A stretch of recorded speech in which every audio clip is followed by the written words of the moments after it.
Hoofstuk 18, tee en kaaskoek. Tea and cheesecake. So this is a very important chapter and like a turning point in their lives, especially Lien's mom's life. It's the end of the day and Wouter and Lien are walking to the gate of the school and Wouter asked Lien again about the matric dance. Lien said, fine, if I can find something nice to wear, then I will go with you. He is very excited. She contemplated asking him about the weird outfits that they plan to wear, but in her heart, she knows that he will not make a fool of himself, so she just left it. So Lien is quite shocked when she looks in front of her and she sees her mom there to pick them up, but she is drunk and Lien is so embarrassed. Luckily, Wouter immediately realized what's going on and he helps Lien's mom back into the car. And at the back seat, he will drive them home. Lien is so embarrassed because Sally was standing there with them and she saw everything that was going on. And Lien is so embarrassed. So they drive home. Wouter drives them home. At the home, they took her out and now they're on their way to the lift. And Lien just hopes and prays that no one is there to see this. And lo and behold, Dirkie is standing there with his cat in his hands. He immediately sums up the situation when he sees Lien and Wouter and her mom clearly drunk coming towards him. And he said, oh, I forgot something in my car. He didn't want to make the situation worse, so he left. So Wouter helps Lien put her mom in her room, in her bed. And then Lien gets a message saying, tee en kaaskoek. And it is from Dirk inviting her for tea and cheesecake. Lien goes to his flat. When she gets there, he tells her, please come in. And Lien notices that his flat looks like something out of a garden and home magazine, meaning it's modern, there's white couches, everything is just pretty and artwork on the walls, etc. So he starts to talk to her and he tells her, I don't want to get into your bubble and stuff like that, but I saw what's going on, or yeah, I can assume what's going on. I think you need to speak to Gerard. It's his job. He can help you, can help your mom. And Lien is like, who's Gerard? And he says, he's the new young dominee. And Lien calls him Kyfie. And she's like, oh, Kyfie. And she thinks to herself, he's way too young. He won't be able to help her. And she asks Dirkie, what do you mean he should help? And Dirkie says, I think your mom should go somewhere. She should maybe go to a clinic.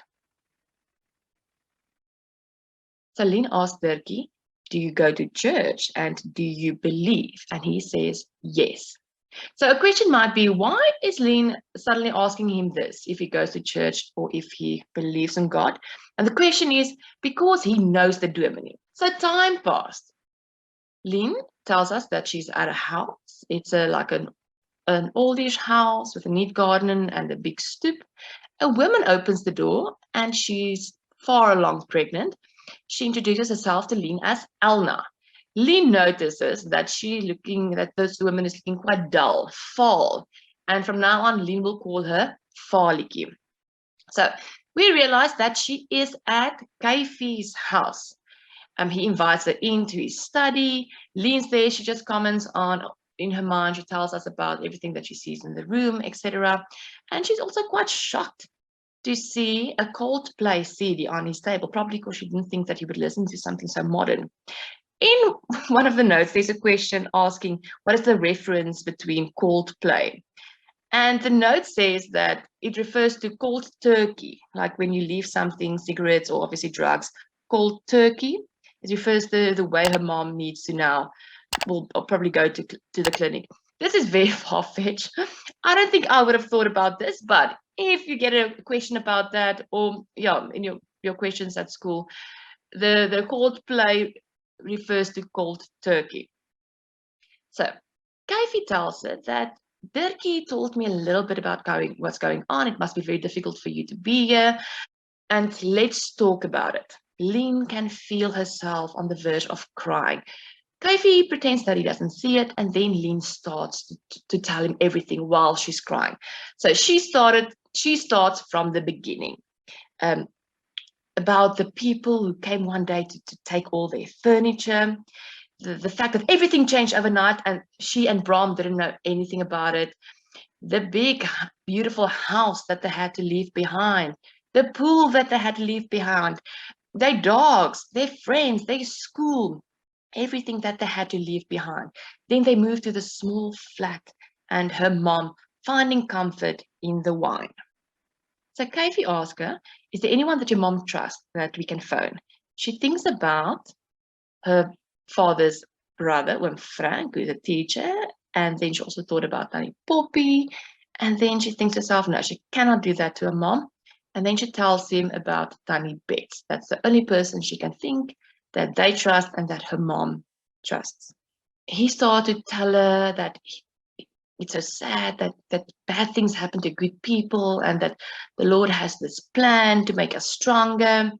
And he knows it must be very difficult to believe in God in this time. And Lien gets quite angry when he tells her all these things.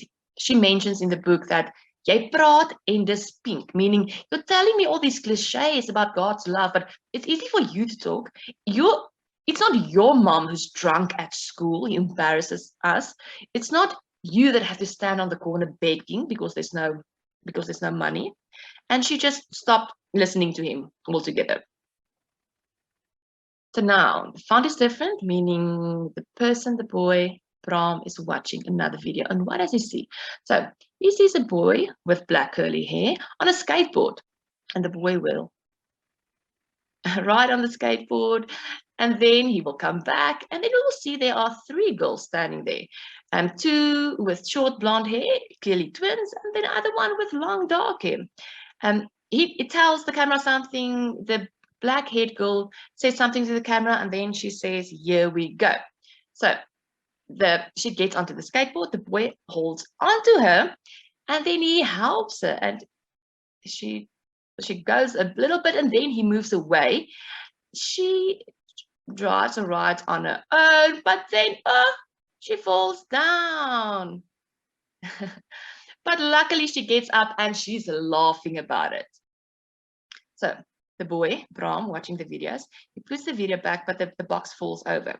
Picks one by one up again, but the last one, he looks at it and he's angry at it suddenly, and he throws it to the wall. But suddenly he realized what he did.